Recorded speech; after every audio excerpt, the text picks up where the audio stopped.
Welcome to the Ordinary Marathoner podcast.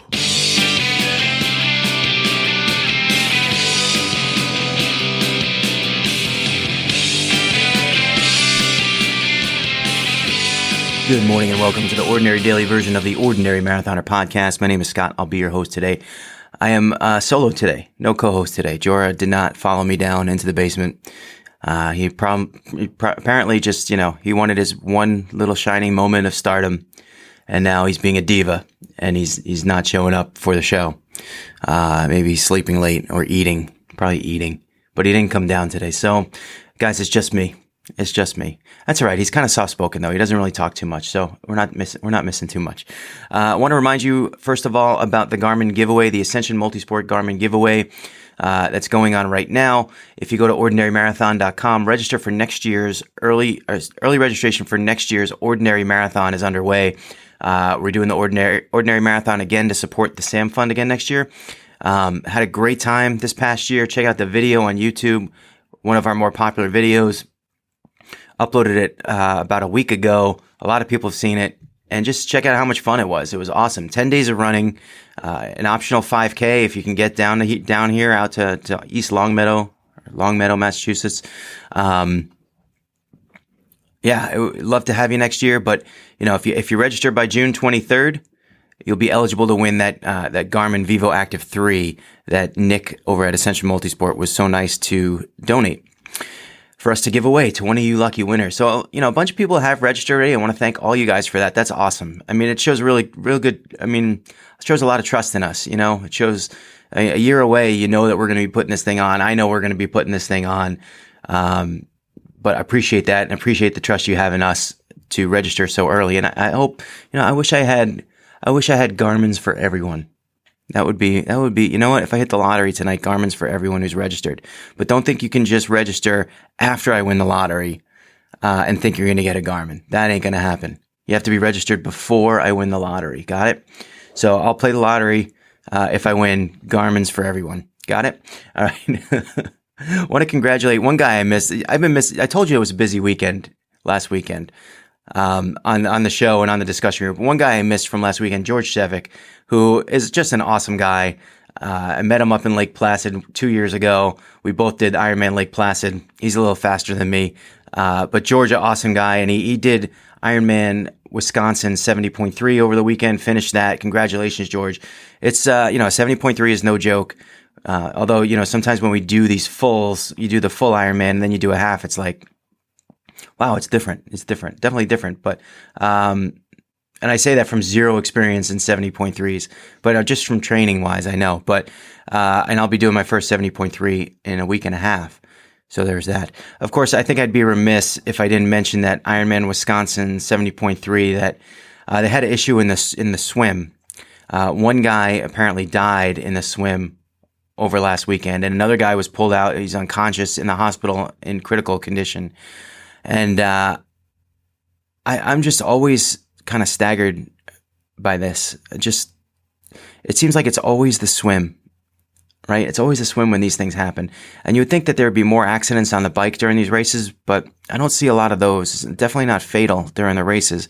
But I've seen a few now deaths in the swim, and it just, I don't know. It's just sad. It's just sad that, because it takes guts to step in that water. You're in your wetsuit. I would like to think that the people who are involved in the tragedy, that they were prepared. I don't know. I don't know them. Who knows? But these things tend to happen in the water. And even the 70.3, you would think that with the shorter distance, the 1.2 mile swim, that something like this couldn't really happen or would happen less. And then two guys it happened to. So who knows? Who knows? But just very sad to see, especially in this sport where everyone seems to support one another. I heard that there were other athletes, other swimmers, like trying to help. And, and that's just, I think, a testament to the spirit of this sport, is that when it comes down to people's safety, and personal well-being, you look forward to an event like an Ironman 70.3 for a long period of time, but something, in the moment, when someone needs help, you can throw all that training away and focus on what needs to be done for the welfare of one person, which I think is it's just an amazing tribute to just the sport in general. So there's that. We're gonna move on from there. Training update. Yesterday I did my yoga in the morning. It was about a half an hour. It was good as yoga for runners. It did help. It did do something. It was one of those things where I'm like contorted and the foot doesn't go there and the knee doesn't bend this much. And I can't believe I'm trying to do this. I can't fit in this position. How does she do it? And it just, it was by the end of a half an hour, I tried to stand up and I'm like, ooh, my legs are like wobbly. So I guess it worked. I guess it's working, but it felt good. It felt good. Got it done. Normally when I did that 30-day yoga journey, the routines were about 20 minutes long. Yesterday was a half an hour, so a little extra 10 minutes. Felt good. Felt really good. And I'll be doing it again this morning. I did a run yesterday. It was pretty unsuccessful. Nothing to write home about. I went out. It was pretty hot. It was supposed to rain. At least when I checked this in the morning, it said it was supposed to rain. And then the rain went away early in the morning and it was sunny and nice. Probably close to 80 degrees, I think, when I ran. Did about 3.5 miles. Just felt a little lethargic. My legs never really came around. I don't know. Maybe that's from the bike ride that I did the night before, but or the yoga. Who knows? But I just didn't feel right. So I stopped. I walked a little bit, not too much. Started running again. Did another 3/4 mile. Did another walking interval. And then I finished the last portion of my run going back to my house is uphill. It's like a long, when I go back home, it's like a long, gradual uphill. I mean, it's not too long. It's probably like somewhere between 1/4 mile and a half mile, but it's not too steep. And then what happens is, I talk about when I leave my house and I go straight up the hill, that's a really steep short hill. So then then once you get up the really steep short hill, then you have that down long, almost a half mile, very gradual downhill. But when you come back, you get the gradual uphill, and then you get it's like free fall for not even 1/4 mile, but it's pretty steep down. So I ran that back home. All in all, I'm not going to be upset at myself for walking. I think I try to push myself a little bit. I didn't feel perfect. I didn't feel right. So if I want to throw a couple walking intervals in there, I'm not going to kill myself. Overall about 5.3, 5.4 miles, something like that. Probably about a half mile of that was walking. So I'm not going to be too upset about it. It is what it is. I woke up this morning. I still weighed 221, which is good. I had a really good eating day yesterday again. So I'm on it with diet. And, I think one of the struggles for me, or one of the keys for me to be successful with diet, is just not to have a lot of crap around the house. I have the Oreos, which are necessary for Sam's snack. Those are just there. They're necessary. So, those are tempting, but if I can get over that, we had the 75-day cookie challenge that I failed miserably. So maybe it should be like the 48-day cookie challenge, because that's kind of when I started. But I'm in this mode where I'm not even tempted to grab the Oreos. It's like they don't even exist to me. And I have other options. I do I have multigrain toast that I'll put avocado spread on. I'll do cereal with almond milk. I'll do oatmeal. And these are just things that I kind of put in between meals instead of Oreos. So, we had a good breakfast today too. I feel full. I feel good. I'm energized, ready to go. So, all in all, I feel like the last couple of days have been really good. I have a really good focus right now. Looking forward to pushing on and continue training hard every day from this day. Maybe not every day, but you know what I mean. Train smart. Don't miss workouts.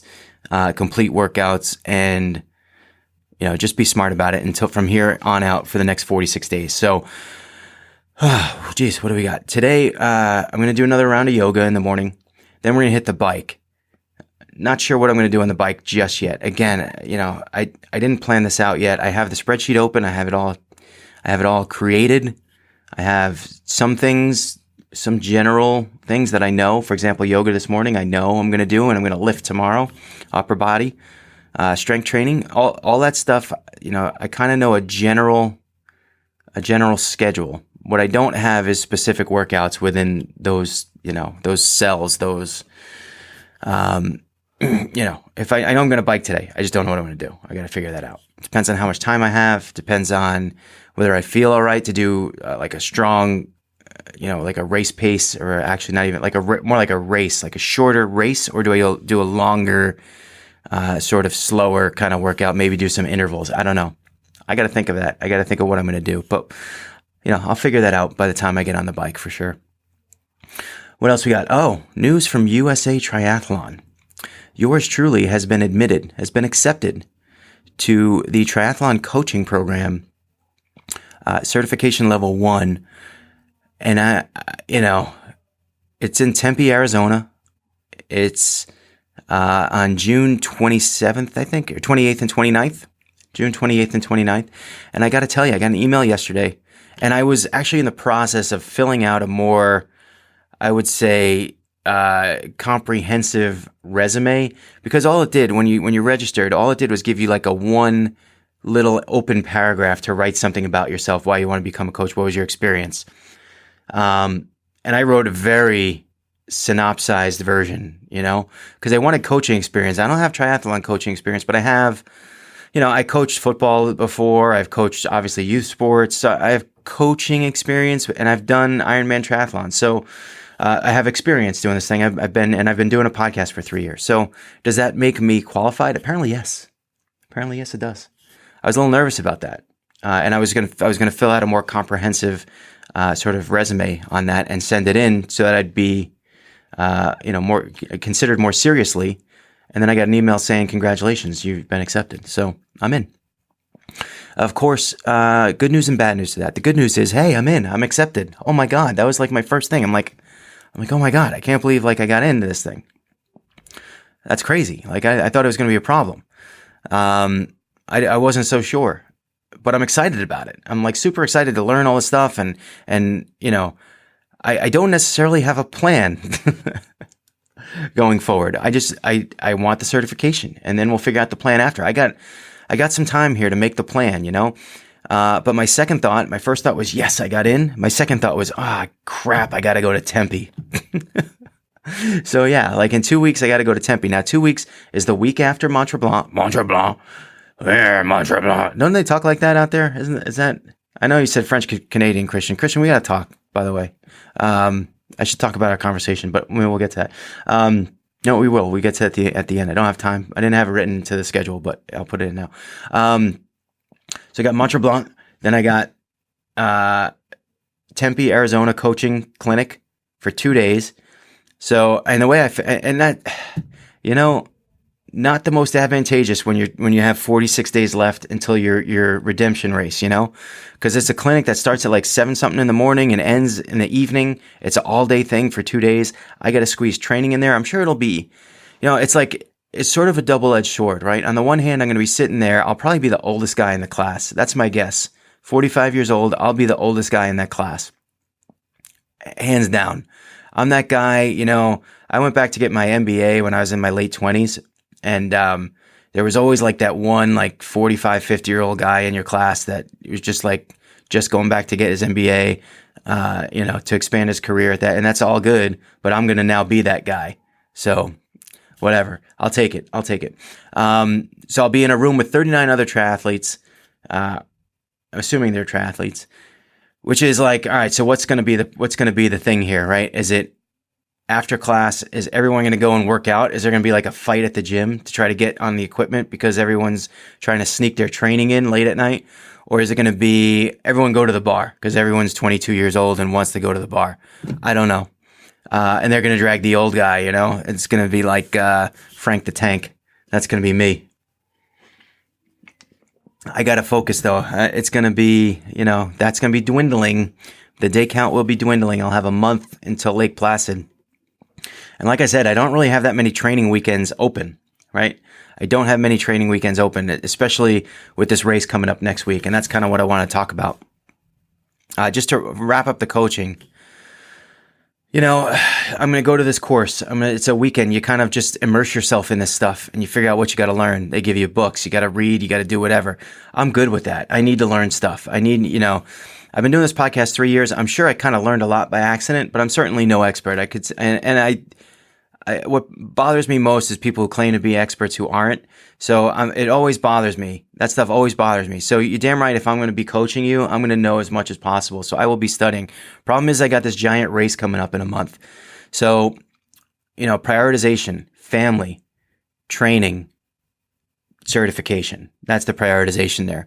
So once I get through this course, then, I have to take this test. You got to take this exam to get you certified. I'm not going to take it right away. I'm going to sit here and, in my off time, my down hours, which aren't many, I'll be reading the books and studying. I'll take the exam after Lake Placid. And I think at that point, I'll be able to kind of think of a better framework of how I'm going to use this coaching certification. What am I going to do? Is it going to be just a straight coaching business? Is it going to be one-on-one coaching? Is it going to be some kind of a group formula where maybe I take some local people and do some kind of like triathlon or marathon workout plan, stuff like that? I don't know. Are we going to do, maybe we'll do some YouTube videos, something like that, and we'll put something out there, training programs on YouTube. I like that idea. I mean, I don't know how you make a living doing stuff like this. I don't think anyone does. It's a lot of fun though. And there's certainly, a lot of passion out there. People who really want to learn this stuff, really want to help other people. It's a great sport to do it in. And, that's the plan. So I have 2 weeks before I go to Tempe. And then I have like another month or so after that until Lake Placid. Then I got to get certified. In that time frame, I got to come up with a little bit more of a solid idea of where we're going to take this going forward. And I think it does encompass everything. It encompasses this podcast. It encompasses our discussion groups. That stuff isn't going away, guys, just because I'm becoming a coach. Doesn't go away. I think it's going to enhance everything. Honestly, I think it's going to enhance everything and maybe make for even more lively discussion. So, that being said, let's talk about the 70.3 Mantra Blah. Talk about that. It's in a week and a half. I went out yesterday to try to do a 5.5 mile run and petered out. So I'm a little concerned, but not too concerned. Honestly, I'm not too concerned about getting through it. I'm more concerned with how I'm going to do and how I'm going to treat it. And the reason I brought up Christian before is because we and him had a conversation 2 days ago about this and how to treat, the 70.3 about a little more than a month before you're going to do a full. I actually had a conversation with Laura Stebbins about this yesterday too, and she's like, Scott, you should not be racing a 70.3 a month before a full Ironman. She learned that at the coaching certification class, by the way. So I haven't taken that class, so I don't know it. But here's the problem. You say you're going to use it as a training run. You say you're going to take it easy and make it through all three disciplines and just be happy with whatever time you get. Then you get there. And then you're like, wait, the swim is only 1.2 miles and not 2.4? I can go. I can motor. I can push. Wait, the bike, it's 56 miles, not 112? Really? And I've been practicing on my bike a lot, like for a year, and I've really improved like my FTP and my speed, and I've lost 20 pounds from last year, and I want the bike. I want to push myself. And then you get off of that and you're going, oh, geez, I pushed myself on the swim and the bike. And now I just have this run left. I know I can do a half marathon, Let's get this done. Especially since I have a bet. I have a bet with Jim and Joe, my triathlon friends. And they're both doing it too. And basically, they're faster than me, way faster. So we're going to take the average of their time versus my time. And if I come within 40 minutes of that, then they have to travel from Syracuse, New York to come out to Springfield, Massachusetts to visit me over the summer. If I lose, then I got to travel from Springfield to Syracuse and visit them over the summer. Which is a pretty good bet, I think. It's a pretty cool bet. The thing is, if I race it, I think I have a decent shot. But if I just use it as a training tool and sit back, then I'm going to lose this bet, which bothers me. So the problem is, I think Christian referred to it as like caveman disease. And we're all susceptible. I probably men are a caveman disease, I guess. I think men are more susceptible than women. But I bet some of you women are pig-headed like this too. I know, especially in the triathlon. You guys are too. I don't want to make this a sexist thing. So I'm going to call you pig-headed too, because I know you would be out there doing the same damn thing I'm doing, which is like, I'm going to say that I'm going to use this as a training ride. This is going to be just a training for my redemption race, which is the most important thing. And then when I get out there, I just got to hope that switch doesn't flip to caveman mode and go crazy on this, on this 70.3 course. I'm really nervous about that. But I'm really anxious to get to the race. I'm really anxious to do this one. I'm kind of psyched about it. I really am. So who knows? Who knows what's going to happen? Who knows how this is going to go? By the way, my car hitch still isn't done yet. So I don't have my bike rack yet. That's supposed to be fixed later this week. And it's really strange what's going on. It's a convoluted story that's not worth your time. But let's just say that the hitch will not be fixed. It will be there, but it's not fixed properly. And then I'll have to come back from Canada, and then they're going to fix it properly. So the car's been spending way too much time in the shop for only having it for a month, but whatever. It is what it is. I'm going to get there. I'm going to have my bike. That's all that really matters. And that's really it. That's all I got for today. We're going to wrap it up there. I feel like I've had a lot of good stuff to talk about. Sometimes I come down here in the morning, and I got absolutely no idea what I'm going to say. In the last few days, I feel like we've had a good little script here, and we've done pretty well. Tomorrow, I have Christina Uss coming in, author of The Adventures of a Girl Called Bicycle, a children's book. Well, children's, but young adult, let's say. And my daughter's reading it. She's in the middle. She's probably like 50 pages in by now. She better be. She's with her mom the last 2 nights. She left. She was on page 23. I took note, page 23. So if she's still on page 23 when she gets back, there's going to be trouble in this house. You're not going to want to see it. It's going to be madness. But we'll see. Hopefully she's gotten a little through that book. And then we're going to have Christina on tomorrow night. We're going to, it's going to take me a little bit of time to process because we're going to do it the video way. I love the video interviews. I like it a lot better. So if I can get someone into the studio to do the video, I would rather do that than just the audio podcast. The audio takes 2 seconds to turn around. The video takes, especially when doing an interview with multiple cameras, it takes a little more time. But excited to get that, excited to have her in and talk to her and possibly have Sam come in on the podcast as well. So that being said, we're going to say goodbye for the day. Hope you guys have a productive day. Remember, every day is an ordinary day. It takes you to make it extraordinary. So get after it, guys.